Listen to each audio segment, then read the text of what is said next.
issues, political realities. But I think that this speech should have come first. The other speeches in the forum should come afterwards. You should have had this point of reference to absorb everything else through this lens. Now, what happens is that Professor Richard Baldwin is an economist. He's the founder of VoxEU.org. He was the senior staff economist at Bush 43's Council of Economic Advisors, but he's widely known as a globalization expert. He has written 2 books recently, which I wholeheartedly recommend. I've actually brought one along to show you as a prop. It's this one. It's brand new, the Robotics Upheaval. Professor Baldwin argues that our world is about to change. Robots and AIs are going to be much more powerful in the future, and they will disrupt the lives of millions, and not just regular workers, but white-collar, skilled workers as well. And this will happen much faster than we think. Now, how are we going to cope? What can societies and governments do? Is there anything to do in the future? Machines will be able to give us those answers, but for now, Professor Richard Baldwin, come on stage. Thank you, sir. Thank you very much. Well, thank you for those kind words of introduction. I want to get through a 300-page book in 30 minutes, so I have 2 options. I can talk really, really fast, or skip a few things. What should we do? Okay, skip a few things. That's what I was planning to do. What I'd like to start out doing is sort of explaining why I wrote this book. And many of you will think, well, if even the author has to explain why he wrote the book, it's probably a book the world could have done without. And you know, maybe you'll come to that conclusion too. But give me about 25 minutes to try and convince you that there's actually some insights here. This book should have been about the future of globalization. That would have been the natural continuation of my last book. Presenting the last book all over the world, I had hundreds of fascinating conversations with people that had huge amounts of insights, and this book was supposed to be writing up those conversations, nothing more. But in doing the background research, I came across 3 things that really changed the nature of the project. First, I noticed that it was all about the service sector, not the manufacturing sector, and the vast majority of media and analysis was assuming that future globalization and robotics would be like what we've seen in the last 2 decades, which was all about manufacturing. And that's just not right. The second is it's not just robotics and artificial intelligence, which you read about every single day. The same technology is changing globalization at the same pace and affecting the same jobs, which is why I created this word Globotics.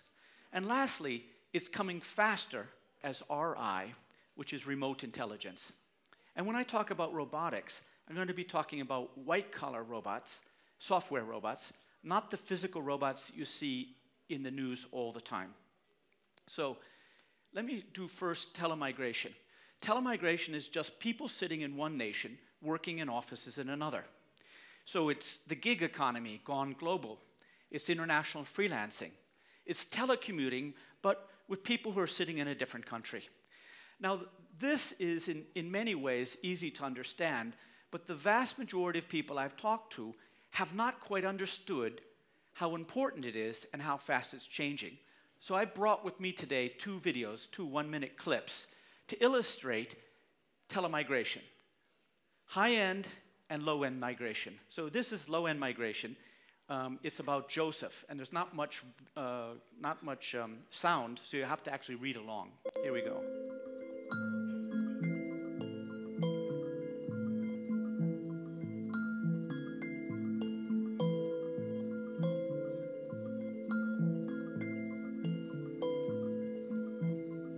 For me, a person living here in Kibera, how would I have gotten a job for a person in America?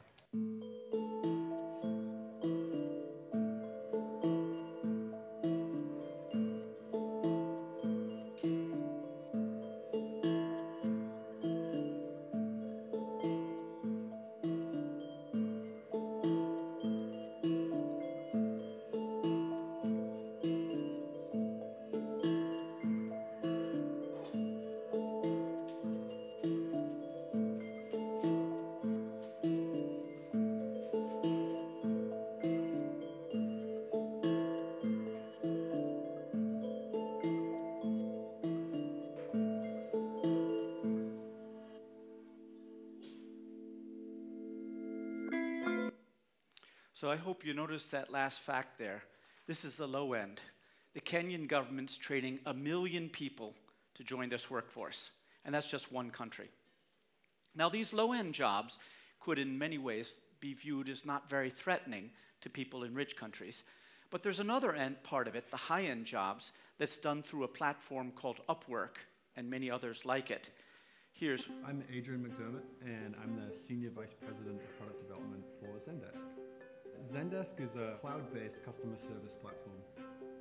Currently, we have engineering teams in Copenhagen, Dublin, Melbourne, and Singapore.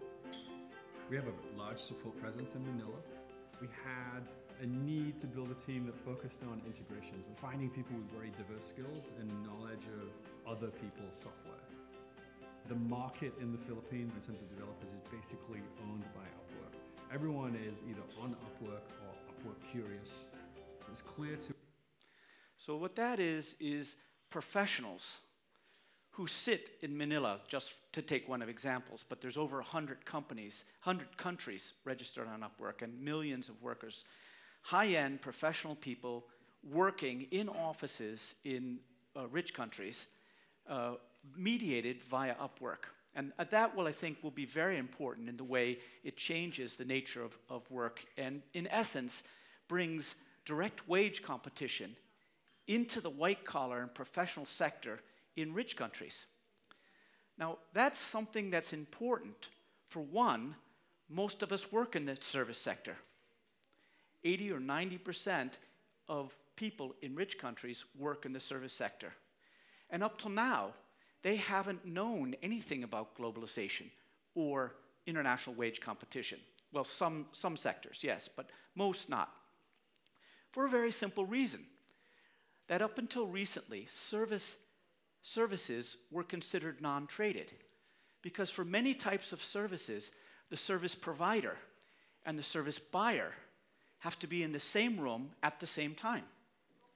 And the technical difficulties of getting a service buyer from one country in the room with a service supplier of another country is why services were essentially protected from globalization.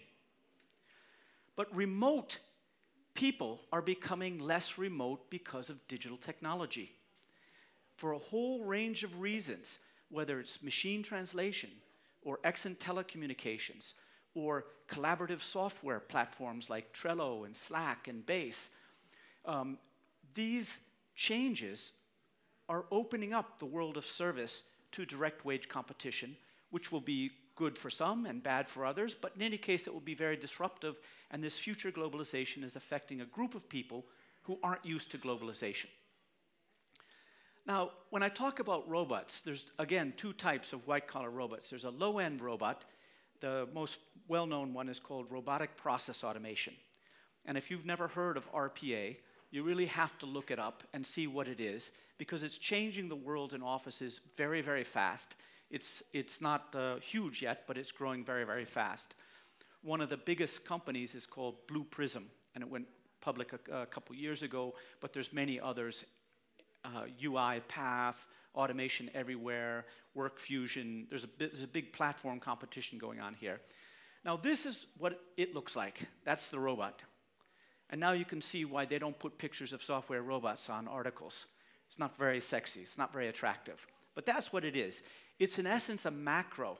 If you've ever done a macro in Word to say change English spelling to American spelling, or done a macro in Excel spreadsheets to turn millions into thousands, for example, this is the same thing. It uses the same software of humans in the same way. So, for example, I did a tour presenting my book a couple weeks ago, and when I went there, I sent an email to my telecom provider, Swisscom, and asked them to change my subscription so I could have local calls in the United States. A human opened up that email, read what I wanted, opened up the subscription database, changed my subscription, closed that database, opened up the billing database to change my billing, closed that database, and moved on.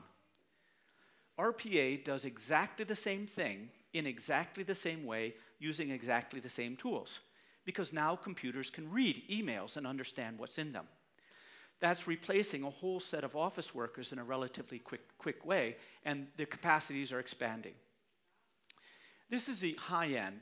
This is Amelia, but there's many of these AI platforms. Watson from IBM and many other companies have them. But I've chosen Amelia because you can see Amelia is very presentational. Or actually, she's based on a very healthy, very confident woman named Amanda Barnes, as all these avatars. They're based on real humans. And it's a great story. She plays a big role, not Amanda, but Amelia plays a big role in my book before the end. And if I forget to tell you the story of Amanda and Amelia, remind me, because it's a great story. Now, in any case, these things are much higher end. So just like RPA, they can read and write and do all those things, but they can also identify sophisticated patterns that are providing replacement for some professionals. So, for example, they can detect fraud, or they can detect inconsistencies in legal contracts. And to make them work, you need an AI genius. They're very, very sophisticated.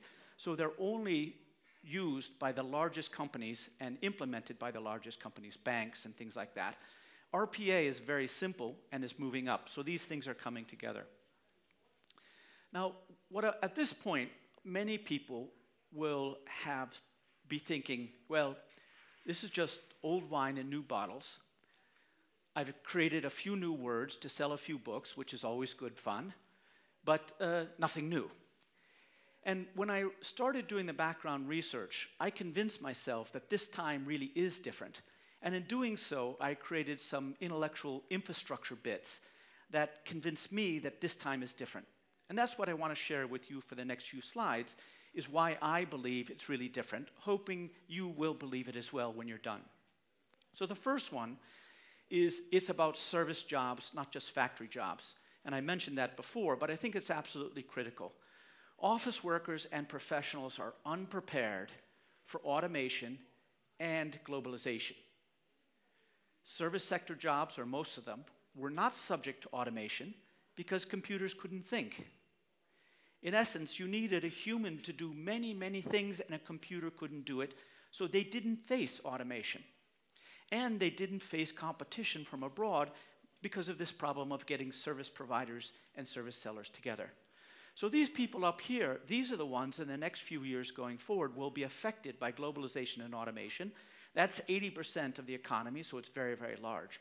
Those people down there, the factories, if you told them that China and robots were coming for their jobs, they would say, yeah, that's what's been happening for decades. So it's not a shock to them. It's going to be a shock for those people. The second thing is Digitech is information and communication technology, ICT, but it's different. So when I first started looking at this, when I wrote my 2016 book, I wrote about information and communication technology and Moore's Law and Gilder's Law and all these things. And when I looked at the research for the new book, everybody was calling it digital technology instead of ICT. So I was trying to figure out what's so different. Well, actually, the technology is exactly the same. There's no change. It's the ability to store, transmit, process, and gather data in vast amounts. But there's a difference. ICT was mostly applied to manufacturing, at least as it came to job replacement and globalization. So it meant it was mostly a physical thing, and only a little bit of information and communication to facilitate things. It allows it to offshore factory jobs, for example. Digitech is being applied to services, which is mostly about information and communication, and only a little bit of physical. And that means it's a different physics that applies. So the physics that we've seen in the last 25 years of globalization and automation was in manufacturing, and therefore the laws of physics of matter apply that slow things down. Because this is in services, it's going to be the law of physics of electrons and photons, which is entirely different. So just to give you an example, how long would it take to double the flows of imports and exports? And the answer is, even if it was incredibly fast, it would take 2 decades. Because you'd have to build more ships. You'd have to enlarge the ports. You'd have to build factories. That stuff takes time. And even though we don't put it into our economic thinking, it's baked into how fast we think things can change. So if you're using the last 25 years of how fast globalization and automation has gone in the manufacturing to project forward how fast it will happen in the service sector, you're using the wrong physics and will probably come to the wrong conclusion. Because the flows of electrons or data across borders have doubled every 2 years for the last 10 years, and probably will double every 2 years for the next few years. So the speed of change is incredibly different. Second, or third, today's AI is different. In 2019, computers can read, write, see, speak, understand speech, create visual output, recognize subtle patterns. In 2015, they couldn't. So what changed? The way I convinced myself that something really, really had changed was to argue that the programming is different. Now, many of you will have seen this book, Thinking Fast and Thinking Slow. How many of you heard about that book? The guy who wrote it got a Nobel Prize a couple years ago. It was a psychologist, I mean to say. Psychologists know that humans think in two different ways, thinking fast and thinking slow. So thinking slow is when you're in New York City and trying to figure out 15% of your restaurant bill. It takes time, it's effortful, you can make mistakes, but the most important thing is you know how you're doing it. And since you know how you think about those things, you could write a computer program to teach a computer to do it.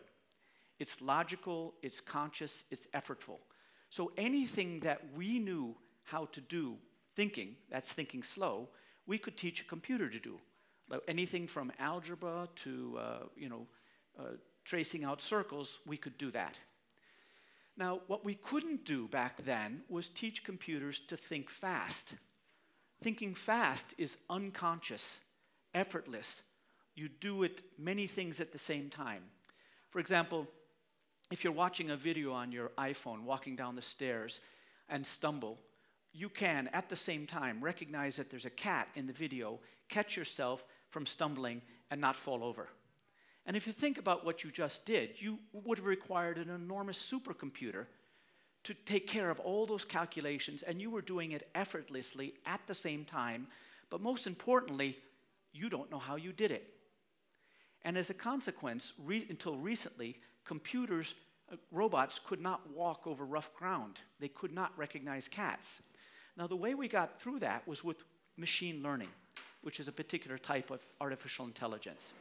Now, what machine learning does is it takes a very large structured database. And by structured, I mean the question is clear and the outcome is clear.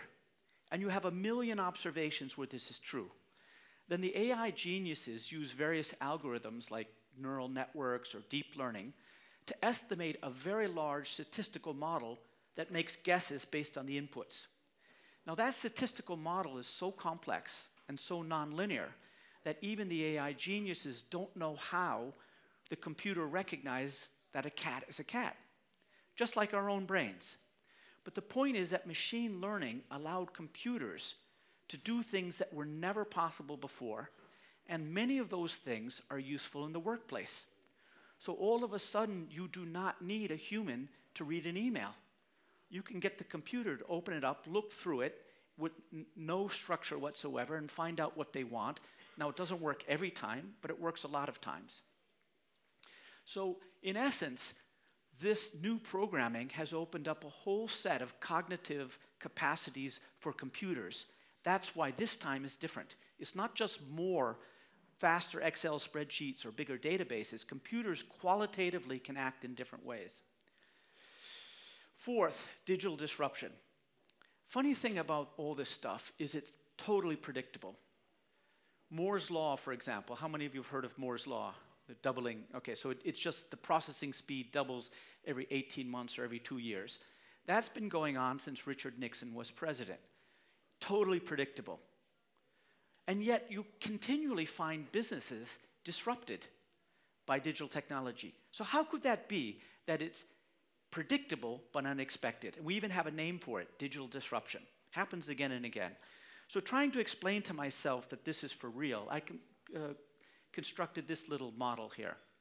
So we have progress on the vertical axis, years on the horizontal axis, and I'm asserting that this is how humans instinctively think about progress. Now, when I mean instinctively, I don't mean thinking slow, like you sit down with a model and try and do some simulations.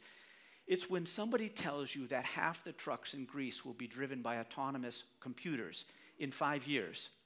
You don't pull out your slide rule and calculate. You go like, nah, it's not going to happen.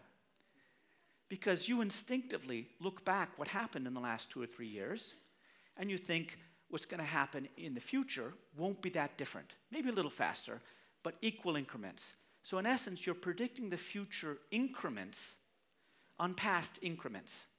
And if you have equal increments, that's straight line thinking. So I'm going to assert that this is the way people think instinctively about the future when they use their gut. But that's not the way digital technology works. Digital technology doubles every year, and when it's small, those increments are teeny tiny. They seem almost ignorable, even though they're doubling. But at some point, when the base gets large enough, this thing shoots up at a pace that you just can't believe. So let me just give you an example. This is an iPhone 10. And the iPhone 10, which came out in 2017, is 2.5 times faster than the iPhone 6S, which I used to have. Now, the iPhone 6S is faster than the mainframe computer that guided Apollo 11 to the moon and back in 1969. Do you know how much faster? Stop me when I get there. 10 times faster, 100 times faster, 1,000 times faster, 1,000,000 times faster. The answer is it's 120 million times faster than the mainframe. That was the iPhone 6S. And this one is 2.5 times faster. Which means the increment of progress between 2015 and 2017 was bigger than all the progress made between 1969 and 2015. That's when this thing starts going up like that. And I like to call, when those two cross, the holy cow moment. That's when people get digitally disrupted. They go like, how could it be changing so fast in the past? Now, the point about this is in the short run, people overestimate because you're using your gut. And so people like me sound alarmist. It's like, well, it hasn't changed that much, so it's not going to change that much in the future. But afterwards, you underestimate how impactful it was because you're straight lining when this thing's going on an exponential curve. So that's why I think people get digitally disrupted. They use a linear projection when they should be using an exponential one. Okay, I'm going to keep going on these themes of trying to provoke you to think harder about the future rather than presenting exactly the book. So I would argue that this is coming in ways that few expect. First thing, think tasks, not occupations. Many jobs will go, but few occupations.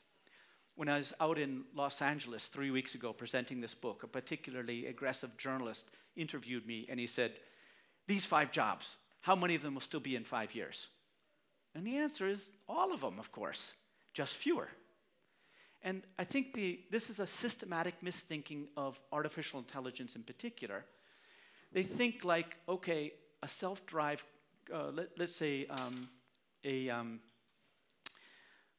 computer that does part of legal work by reading background documents. People tend to think that that's like a baby lawyer who's only in elementary school, and it will be a few more years before it grows up and graduates from high school. Eventually, it'll get a law degree and completely replace the lawyer. And then we're wondering, like, when will it actually enslave the lawyer, the program? But that's not the way you think about it. We should think about it like tractors and farmers. A tractor is not a baby farmer just waiting to grow up to become a farmer. It's a thing that does a very particular task very well. And it changed the nature of the job of farmers completely. And it meant we needed fewer farmers to grow the same amount of food. But it will never replace the farmer. And I think that's the way we should think about AI. It's not occupations, it's tasks, and it's going to change the nature of the jobs. Second, it won't look like Janesville. So Janesville was a book, this is a little bit US-oriented, but this book won a lot of prizes in 2017.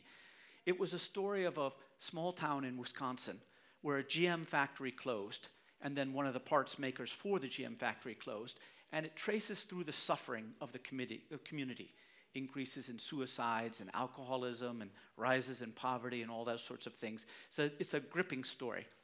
But that's not how this one's going to come. There will be no mass unemployment, Rust Belt style. This is how I think you should think about it. The iPhone infiltration. How many of you sat at a dinner table like that, maybe last night? This, people get together to really exchange views, and then they're on their phone the whole time. Now, the point here is that 8, 9 years ago, iPhones or smartphones in general could only really do 3 things. The iPhone in particular was a very good music player, which was great, good quality music, your entire music collection could be on it. It was a mediocre phone with a short battery life, and it was a web browser that wasn't much good because there wasn't Wi-Fi anywhere. I can see some of the people in the audience who have the same hairstyle as me and probably the same taste in music, my age. Remember walking around in airports looking for Wi-Fi to download your emails. It wasn't everywhere. Now it's everywhere. But one convenience at a time, one innovation at a time, the smartphones became our wallet, our social media center, our email center. It changed the way we worked. It changed our family relationships. It changed our personal relationships. It changed the way we interact with our own cities. But here's the thing. Nobody decided to let that happen. It just happened. There was no closure of a GM factory and they shut down the insurance building and everybody was fired. It was one incremental change at a time done by millions of uncoordinated people, but in just 5 to 6 years, it completely transformed our communities and the way they work. I think that's how automation and globalization will come into the service sector. People will make one replacement of a service at a time. One person leaves, they'll replace him with a remote worker instead. It won't look like it's a trend, but 5 or 6 years down the road, I think both automation and globalization will have substantially changed the way we work. 3, job displacement is the business model. Digitech is driving job displacement. Human ingenuity is driving job creation. So the AI geniuses have a business model. They want to become billionaires in the next 3 to 5 years, and they do that by designing software that replaces, say, 10% of the nurses, or half the taxi drivers, or half the lawyers. That's how you become a billionaire quickly. They're not using their genius to create jobs. That might come later, and people are creating jobs, but at the pace of human ingenuity. So in my mind, it's not the direction of travel which is wrong. It's the mismatched pace of job displacement and job creation. Okay, I'm going to skip most of these. I'm just going to point out that when it comes to globalization of the service, we're facing a global talent tsunami, at least in part because of machine translation. So for example, there are tens of millions of highly qualified Chinese in all sorts of professions who are excluded or used to be excluded from the service sector because they couldn't speak good enough English. But now with things like Google Translate and Skype Translator, they can. So in essence, what happened in the 90s was hundreds of millions of people joined the manufacturing workforce remotely, unskilled workers, and that led to all sorts of disruptions. In the 2010s, hundreds of millions of people are going to be joining the service workforce globally and making similar changes. Okay, future of work. Let me see, I have 2 minutes left, but fortunately the future's not very long, so, or at least I'm not going to talk about the future for very long. What I want to do is present a much more optimistic view of the future of work than you frequently hear with this AI story and the robotics 8-year job. And the way I want to do that is by a process of elimination. I would invite you to think not about what robots can do, but what they can't do. Because we are going to be doing what they can't do. And instead of thinking about what telemigrants and remote workers can do, think about what they can't do. Because they're so much cheaper that we will be doing what they can't do. First of all, new jobs will appear. There's been at least, by my count, 2 massive transformations of the economy, where we went from farms to factories, and then from factories to offices, and we got all the jobs we needed. Human creativity is boundless. And in, say, the late 1800s, when people were leaving the farms, they had no idea what the names of those jobs would be.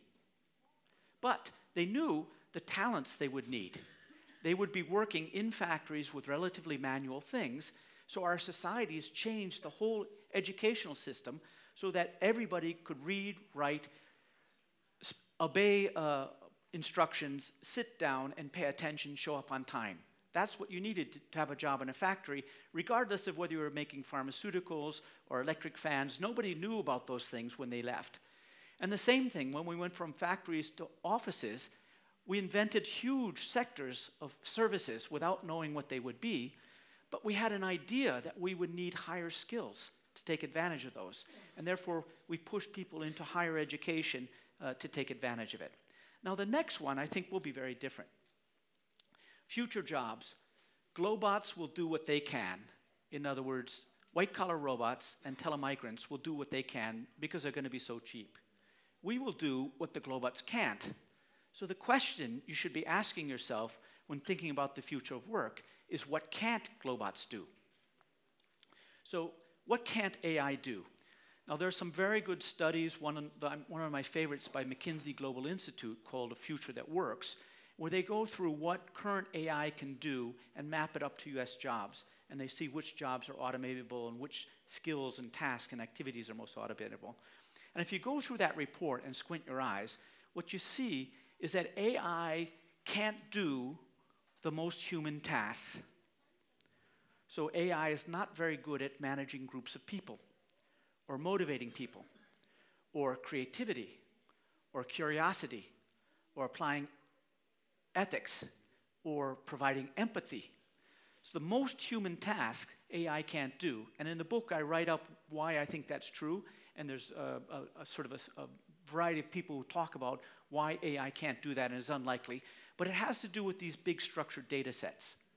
Remember, for machine learning to work, the question has to be clear, and the outcome has to be clear. And in many of the most human tasks in your own job, neither is the question clear, nor is the outcome clear. It's sort of a human ongoing process involving lots of judgment, and therefore it won't be automated. So structured data is the key limitation. If you want to know what parts of your job will not be automated, look to see where structured data, which tasks can't be captured with structured data, because machine learning is a jet engine, but big data is the jet fuel, and the shortage is the data. So if the task where you couldn't write down a big structured data set, those are the ones that won't be automated. So no matter what the jobs of the future are, we'll be doing lots of that stuff, because the robots will be doing everything else. Now, what can't RI do, or telemigrants, remote intelligence? Now, since they are real humans, and we can get talent of all across the board from all over the world, the only thing they can't do is be in the same room. So again, look at your job and think about what parts of your job where you actually have to be face-to-face with real humans or groups of humans, or, depending upon the job you have, face-to-face with a machine or some sort of object. Those jobs cannot be done by telemigrants. So whatever the jobs of the future are, and we can't know the names of them, but whatever they are, we'll be doing a lot more face-to-face, being in the same room with other humans or machines. It's just a matter of elimination. The Globots will be doing everything else. So the long-run future of work is very good. The jobs will be more human in the sense that they will rely on tasks that require the most of human activities or most human capacities.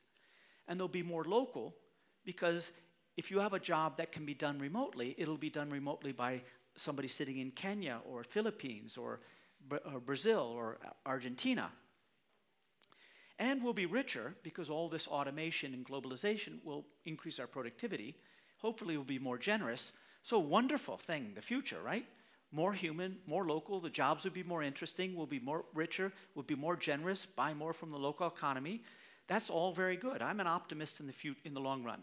Trouble is, we have to manage the transition. The transition is that jobs are being displaced faster than they're being created in the short run. Eventually, it will rebalance. So, conclusions.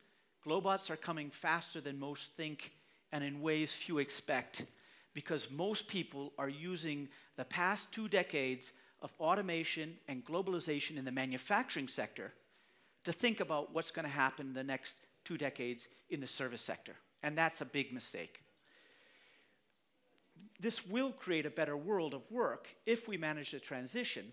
The mismatched speed is the key challenge. Somehow or another, the governments either have to allow the adjustment to happen faster or slow down the whole thing. We can control the speed. Governments have the tools, and it's going to be a governmental choice. I'm worried, however, and that's why the second word in the title is upheaval. I'm worried that our governments won't do it, and people will get very upset. And in particular, white-collar and professional workers who are being displaced this time may join hands with the blue-collar workers who were displaced the last time, and we may have a holy mess, something like the yellow vests, but with lots more people involved and lots more anger and outrage. So I have lots more to talk about, but I would much rather go through question and answers, and I'll just stop right there. Thank you very much.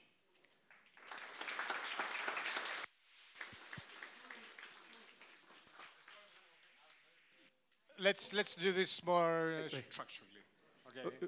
So he wanted to hear the Amanda and the, let me tell that story first. Okay. Okay, so Amanda and Amelia. So Amelia was this AI platform, which you can't help but call her she, but it's really just a piece of software. It'd be like calling your favorite Excel spreadsheet Ralph. You know, it doesn't make any sense, but it does because you look at her. And then there was Amanda, the model that was based on. And as a publicity stunt, the owner of Amelia got Amanda and Amelia on the stage at the same time in New York and held a quiz show. Who do you think won? The answer was Amanda, because it was a general question, general knowledge. And Amelia was originally trained to help people open up bank accounts in a Swedish bank called SEB. Now, if the questions had been about opening bank accounts and the quiz had been given in Swedish, Amanda would have been crushed. But it was about general things, and Amanda managed to answer general knowledge questions with natural language, and the audience voted that Amanda won.